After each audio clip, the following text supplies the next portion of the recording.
King Midas and the Golden Touch, retold by Al Perkins.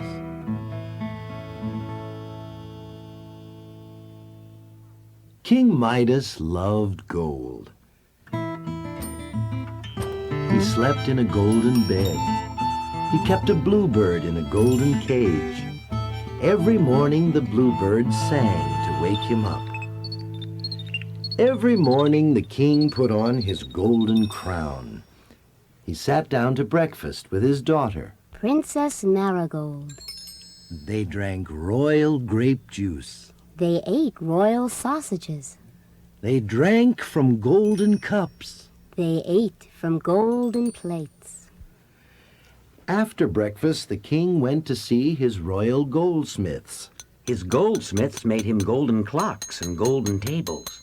They even made him golden fishhooks. Every day the king went for a ride. He went all over his land looking for gold. Then he took the gold back to his palace. In the palace, his servants took the gold downstairs. The king unlocked a secret door. The servants took the gold into a big, dark cave. The cave was full of gold.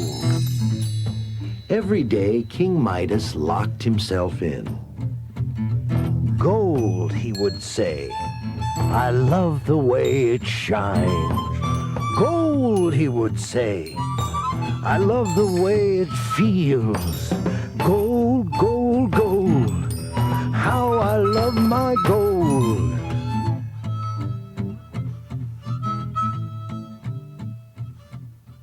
One day, the king was in his cave. He heard a sound. He looked up. He saw a strange little man. How did you get in here? He asked. I can do anything, said the little man. Why, I can even make a wish come true. What do you wish for most? What do I wish for most? Gold, of course, said the king. I wish that everything I touch would turn to gold. That is a very big wish, said the little man. It may not make you happy, but if that is what you want, I will make your wish come true. Go upstairs. Go to bed. In the morning, everything you touch will turn to gold. There was a flash of light. The little man was gone. That night, King Midas could not sleep. All night he wondered, will my wish come true? Will I really have the golden touch? At last the sun came up. The king's bluebird began to sing. King Midas sat up.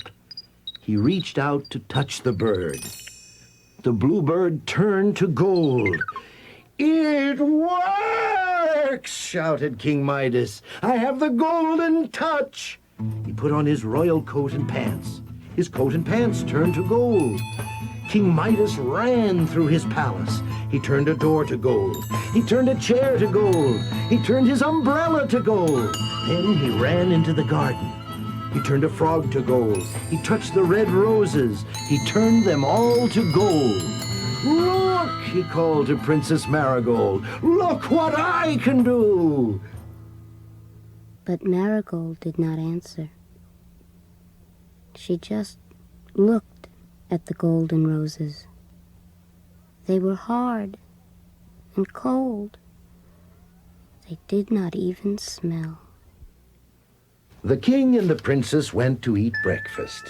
King Midas was very happy. He took a royal sausage. Ouch!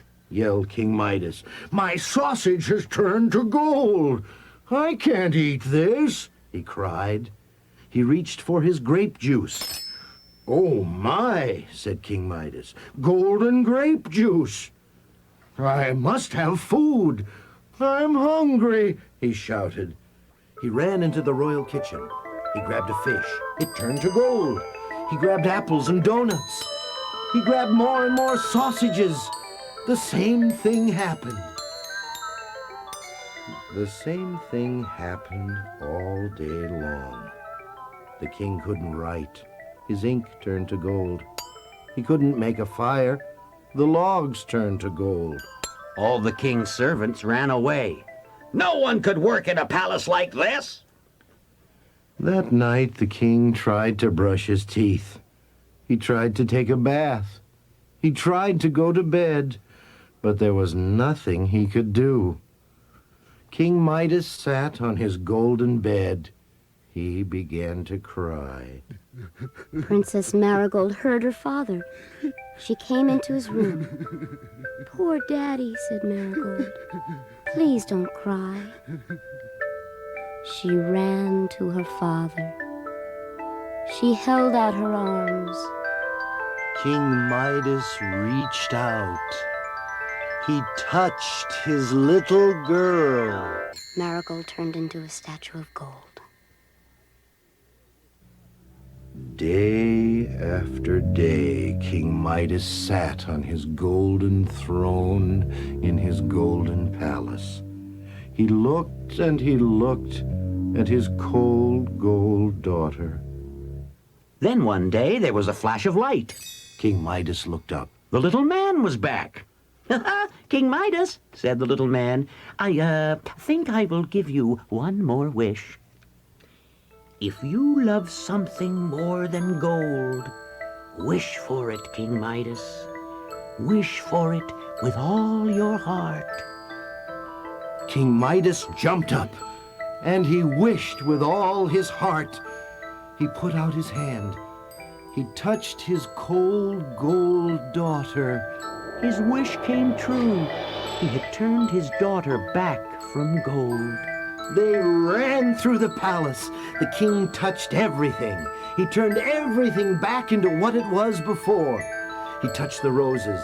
He touched the frog. He touched the umbrella. He touched the bluebird. Last of all, he touched the royal sausages and the royal grape juice. Then King Midas And Princess Marigold sat down to breakfast. It was the happiest breakfast they had ever had.